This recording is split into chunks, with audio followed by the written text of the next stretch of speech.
Hello, Alexander. Thanks for having me. So, Youssef, certainly this is extremely interesting moment for the energy market, no doubt about it. On the other side, we are right ahead of OPEC meeting, I guess, this Friday. First of all, what are your expectations in terms of bottom line when it comes to crude oil price, considering some restrictions imposed already? And of course, secondly, we're going to discuss, of course, what are your expectations of OPEC Plus at this point, considering this very delicate situation? Regarding we have seen already a major decline, more than 13% drop in the prices over the last few days. In fact, even since last week and this week.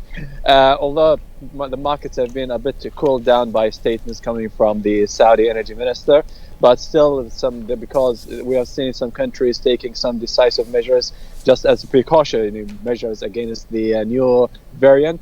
And that kind of sends a negative sentiment to the signal. That's why actually we are seeing prices continues to drop in today's sessions.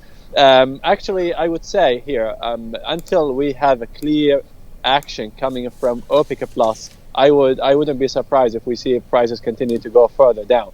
But one thing here is that I believe here we cannot confirm that the new variant is actually can work, or the vaccines are not effective against the new variant. I believe this is kind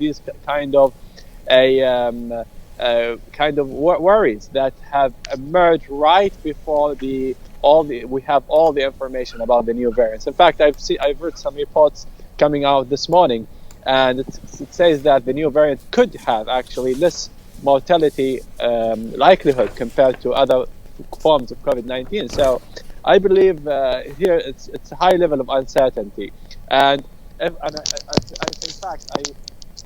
I kind of tend to be less the likelihood of having closures or restrictions is not as high as I would expect, given statements coming from Dr. Fauci and other experts. But I believe here, coming up back to the oil business, I believe OPEC Plus decisions coming up on December the 2nd will have a major impact on the level or the trends of prices we're seeing. And I would be surprised if the group continues to hike up its outputs. In fact, my expectation is that possibly we could see a delay in postponing the production levels starting from January next year.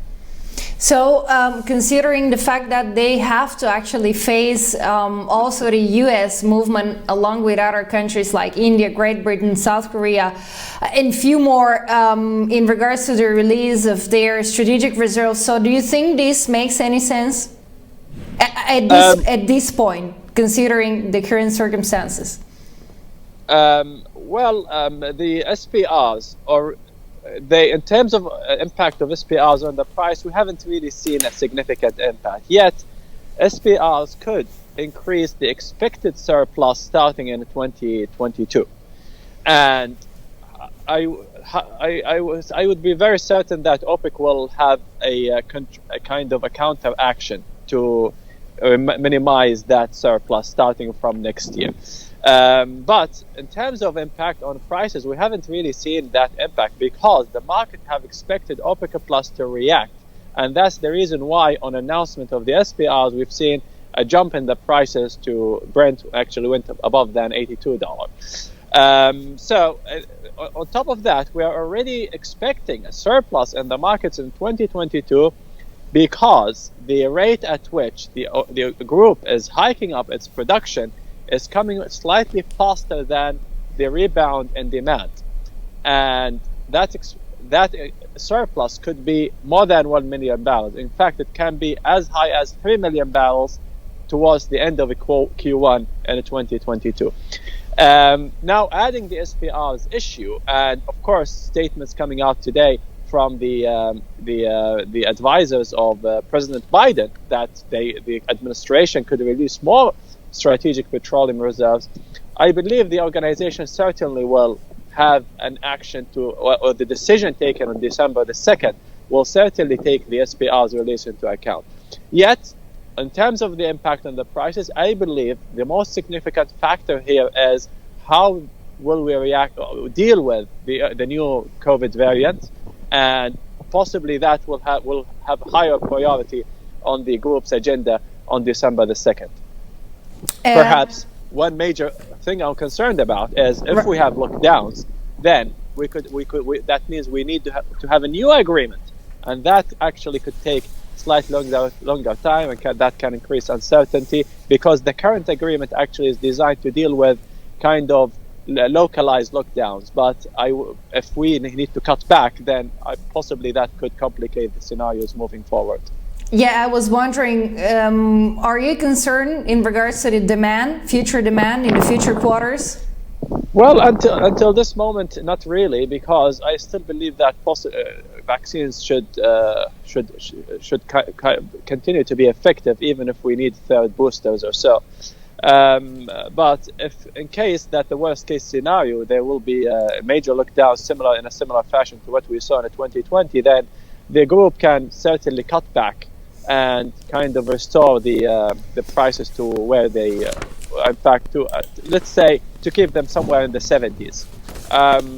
But I wouldn't expect prices to be in the 80s if we have a major destruction in demand. And one thing I have to mention here is that the markets have already factored in more than close to 4 million barrels destruction in demand due to the almost 13% drop in the prices over the past few days. So, but again, uncertainty here continues to exist, and I wouldn't be surprised if over the next few days we see some positive reports coming out, and then we see prices rebounding somewhere to above the $75 if the Omicron continues to be kind of an exaggeration of the effect that it could have on the global oil demand. Thank you very much, Youssef Al-Shamari, CEO CMarkits. Thank you for joining us, and have a great day ahead. Always a pleasure.